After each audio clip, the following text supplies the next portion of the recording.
இன்றைக்கி bread omelette, bread முட்டை jam இருக்குது பார்த்துட்டிங்களா. அடுத்தது முட்டையை உடச்சி ஊற்றிட்டேன். இன்னொரு முட்டையை உடச்சி ஊற்றிட்டேன்.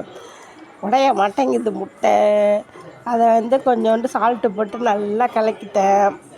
கலக்கிட்ட பிற்பாடு அதை அப்படியே எடுத்து நல்லா கலக்கிட்டு எடுத்து தோசைக்கல்லில் அப்படியே ஊற்றுனேன். தோசைக்கல் இப்படி இருக்குன்னா யாரும் தோசைக்கல்லை பார்க்கக்கூடாது, போடுற முட்டை ஆம்லேட் தான் பார்க்கணும்.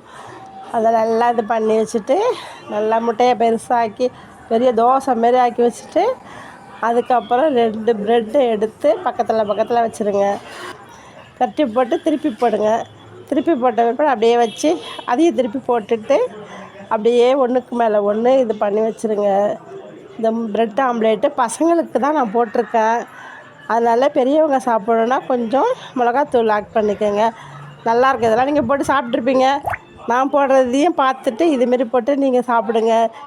அப்படியே 4 துண்டாக ஆக்குறேன், பார்த்துக்கோங்க. 4 துண்டாக ஆக்கிட்டு தட்டில் வச்சுட்டேன்.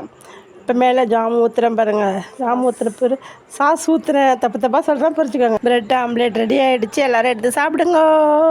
என்னோடய ப்ரெட் ஆம்லேட்டை சாப்பிட்டுட்டு மறக்காமல் லைக் பண்ணுங்கள், ஷேர் பண்ணுங்கள், சப்ஸ்கிரைப் பண்ணுங்கள்.